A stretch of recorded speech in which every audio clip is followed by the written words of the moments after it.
My name is Tori Davis, and I am an MSW candidate at Wichita State University. And the topic I'm presenting on today is the school to prison pipeline.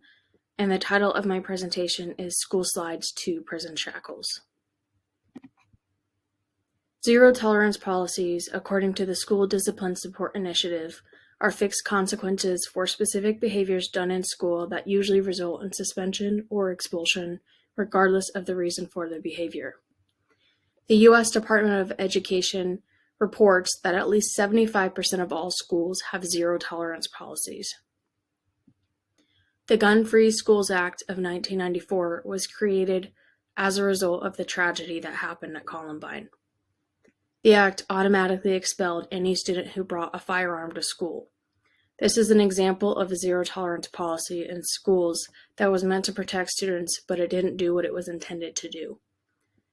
The policies shifted from being about serious offenses like bringing a gun to school and turned into expelling students for non-violent or serious offenses.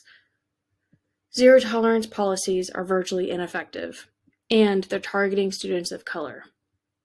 For example, according to research, Black and Latino students are nearly 3.5 times more likely to be suspended or expelled from school than white students.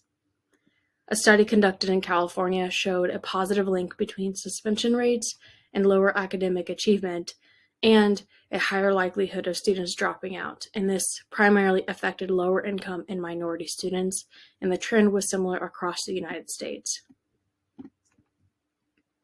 Under 65% of African American students are graduated from school in urban areas due to racial biases, cultural misunderstandings, and zero tolerance strict policies that lead to high dropout rates and incarceration across the nation. The policies that are in place and the lack of trauma-informed care within the school system is depriving students of color from a good education and a strong, resilient foundation.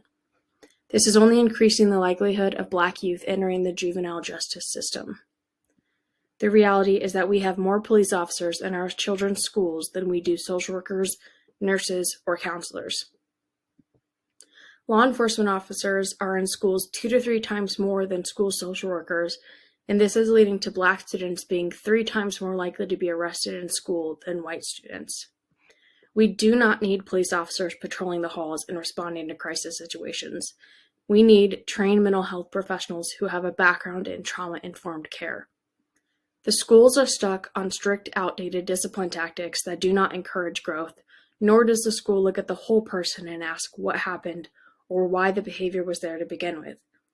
It is easier to have a law enforcement officer come into a classroom and drag a student out of their chair and arresting them than it is to deal with the cause of the behavior in the first place, or to ensure that students' needs are being met in and out of the classroom. This is some common behaviors that lead to school arrests. Felony forgery, a 13-year-old bought lunch with a fake $2 bill. Assault, a student threw a paper airplane in the classroom. Battery on a police officer, a 5-year-old child with ADHD had an outburst with a police officer. And disorderly conduct. This is students who are arguing and cursing in schools. The grand challenges that are the most connected to the school to prison pipeline are to achieve equal opportunity and justice, as well as ensure healthy development for youth. There is a systemic pattern across the nation with disproportionate rates of suspension and expulsion, which leads to harsher punishments in schools and higher dropout rates, as well as higher incarceration rates among African American students compared to white students. This creates a clear disruption in equal opportunity and healthy development for Black youth in America. Not to mention the fact that 1 in 3 African American men, compared to 1 in 17 white men, are expected to be incarcerated at some point in their life. 97% of the prison population has at least one ACE, and 78.1% have 4 or more ACEs. Our children of color are not being allowed the opportunity for healthy development in schools, and we are only worsening the problem by putting so much federal funding into placing police officers into our schools rather than having counselors and school social workers. The connection to suspension rates and high ACE scores are only increasing the likelihood of incarceration and harm being done on Black students. The lower your ACE score, then the more likely you are to graduate high school and continue with higher education. Having an ACE score of 4 or higher, however, makes someone 20 times more likely to be incarcerated. It's important to recognize that there is not a single solution to fix this pipeline. We can see that there are many moving parts from policy, what funding is being used for in schools, and to the trauma that is being inflicted upon vulnerable youth. As social workers, we have the capacity to look at the school-to-prison pipeline through a system theories lens.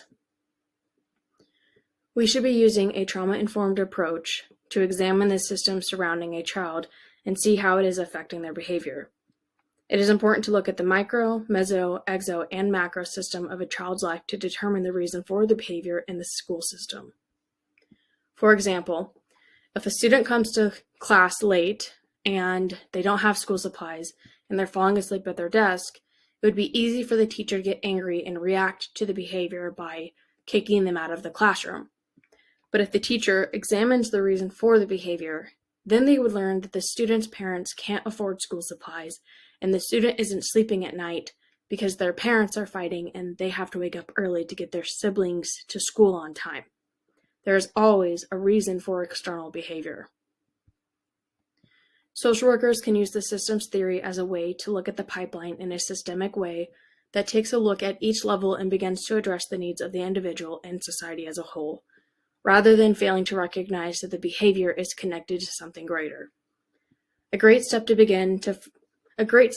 is to begin to focus on the macro policies in our schools that are removing kids from the education system, rather than coming up with better trauma-informed solutions.